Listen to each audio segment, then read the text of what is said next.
jadi dasar ya. Jadi kenapa jadi dasar? Soalnya kan nanti dengan kita bersopan santun kan membangun relasi hubungan dengan seluruh sivitas akademika. Dengan kita berperilaku dan bersopan santun yang baik, maka hubungan pun akan baik kan ya. Coba dilihat kalau misalnya kita semena-mena terus berperilaku yang kurang baik terhadap sivitas akademika, maka nanti antara satu jurusan dengan jurusan yang lain atau profesi satu dengan profesi yang lain tidak akan pernah ketemu. Yang ada saling ejek-mengejek misalnya. Tapi kalau sejak awal, sejak mahasiswa sudah dibina, maka nanti hubungan ini akan berlangsung terus sampai kalian lulus dan sudah bekerja. Nah, hubungan itu akan tetap terjalin dengan baik. Jadi sejak dini sopan santun itu harus dibina. Gitu. Kalau saya sih pasti penting. Nanti sekarang dan selamanya biasanya. Kalau sekarang sudah terjalin baik, kalian sekarang misalnya bersopan santun, bertutur kata yang baik, maka kan itu sudah terpola sampai kalian nanti bekerja. Di kedokteran kan banyak jurusan, banyak program studi ya. Kedokteran, gizi, keperawatan, farmasi, kedokteran gigi, atau kedokteran hewan. Jadi sopan santunnya ya, contohnya saling bertegur sapa antar jurusan. Terus kalian kan sebenarnya sejak ospek, apa sih namanya ospek atau apa sih sekarang BKM. Nah itu kan sudah digabung toh sebenarnya. Nah, itu kan sebenarnya tujuannya membangun hubungan sejak awal. Soalnya kalau tidak seperti itu, maka akan saling acuh antar jurusan. Nah itu kan dampaknya sampai kalian sudah masuk ke kelas masing-masing toh. Kalau tidak dimulai, coba apa mau saling bertegur sapa? Kamu dari mana? Ya enggak toh. Nah makanya sejak awal sudah dibina di situ. Harapannya sejak itu dimulai, maka pada saat kalian perkuliahan juga saling bertegur sapa, misalnya ketemu di kantin atau apa, atau ada nanti kegiatan yang dilakukan bareng. Jadi kan tidak canggung lagi kalau terus saling sharing pengalaman. Sekarang saya balik lagi bertanya, coba kalau kalian sifatnya kasar, teriak-teriak atau manggil nggak sopan, pasti nggak punya teman kan? Nah itu dia, nggak punya teman. Jangankan di jurusan yang lain, pasti di jurusan kalian aja di kelas pasti nggak ditemenin. Ya kan itu kan? Jadi apa ya? Kita pengen istilahnya gini aja. Kita pengen orang lain menghormati kita. Jadi mulailah dengan diri kita sendiri dulu. Kalau kita baik, kita menyapa orang dengan baik, perilaku baik, insya Allah tuh sekeliling kita juga nanti pasti akan baik responnya.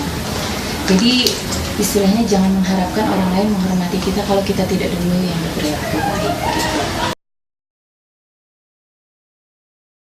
Untuk memang di kedokteran itu paling istilahnya kita paling berbeda dengan di fakultas lain. Fakultas lain mau pakai apapun terserah. Nah kenapa di FK ada seperti itu? Karena sebenarnya nanti kita itu kan berhubungan langsung dengan misalnya pasien, terus tenaga profesional yang lain. Jadi istilahnya kita mencerminkan diharapkan dengan pakaian yang rapi, terus sopan. Ini nanti kan orang yang berinteraksi dengan kita pun juga bisa nyaman, terus bisa menghormati kita juga. Jadi membawa figur lah bagi kita sendiri.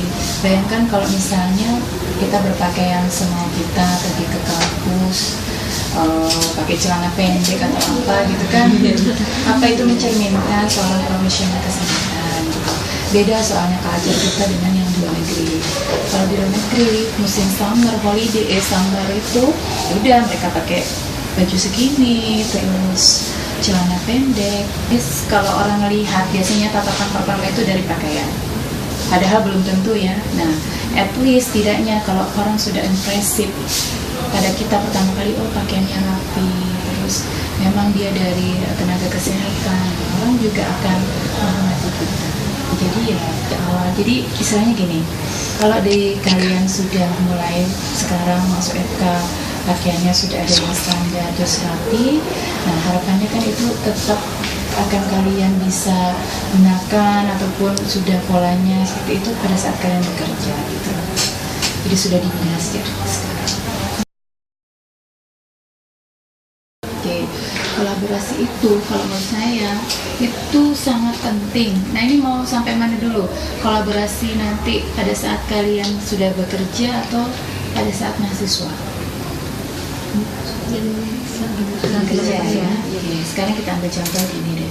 Kalau dulu yang namanya belum ada kolaborasi, maka menangani pasien misalnya gini, sendiri-sendiri. Dokter sendiri, gizi sendiri, perawat sendiri. Terus tidak pernah ada kata kesepakatan. Sebenarnya apa sih yang harus ditangani pada pasien ini, kan tidak pernah ketemu masing-masing dengan treatment sendiri. Ujung-ujungnya pasiennya belum tentu bisa sembuh. Dengan adanya kolaborasi masing-masing disiplin ilmu itu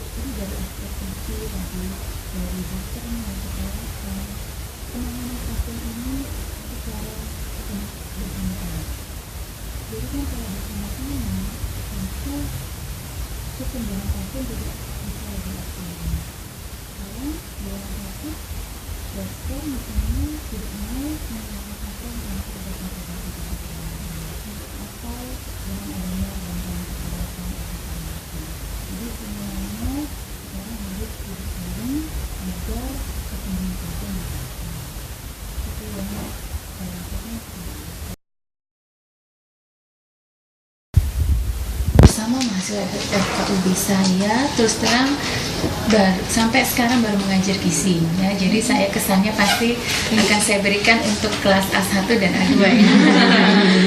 Saya nggak bisa ceritain keperawatan atau yang lain karena saya tidak mengajar. Kesan saya untuk mahasiswa semester 1 baik A1 dan A2, saya terus terang senang mengajari mereka. Kenapa? Karena proses dialog selama perkuliahan itu ada, artinya saya tidak satu arah. Jadi pada saat saya mengajar, terus ada yang tidak jelas, mereka bertanya, ada feedback. Jadi itu sebenarnya yang komunikasi dua arah itu yang kita harapkan kalau kita sebagai pengajar. Jadi tidak hanya kita terus nggak merespon, mahasiswanya ngerti nggak, terus kira-kira slide-nya itu sudah dipahami atau tidak, karena kan kalau kita sebenarnya mengajar itu bukan hanya sekedar menyampaikan materi, tapi tahu mahasiswa ini ngerti tidak sih, gitu kan. Nah gitu sih. Terus disiplin juga, cukup disiplin ya, meskipun kadang ada 1-2 orang yang terlambat. Terus terang saya sudah sejak awal menyampaikan disiplin itu penting, dan saya memperlakukan memang batas toleransi keterlambatan 15 menit. Lebih 15 menit mending tunggu di luar, dan saya pun berusaha mematuhi aturan itu. Jadi rule ini harapannya tentu saja kalau kita sebagai guru ini berharap perilaku anak-anak didik kita itu selalu baik, selalu baik. Terus artinya baik ya perilaku, selain itu juga prestasi kita harapkan juga baik ke depannya, dan tetap menjaga hubungan baik ini sampai nanti kalian lulus. Dan kunci juga salah satunya adalah disiplin. Itu disiplin waktu, terus manage hal yang lain, nah itu juga terus dibina sampai nanti kalian lulus dan bekerja. Itu sih harapan gitu. Kalau sebagai guru ya gitu. Harapannya pengen anak didiknya lulus tepat waktu, nilainya bagus, bisa memperoleh pekerjaan yang memang diinginkan, atau ada yang mau studi lanjut, monggo kita support untuk itu semua. Harapannya kan kalau guru gitu. Dan harapannya juga yang terbesar adalah kalian sebenarnya harus lebih baik dari dulu ya.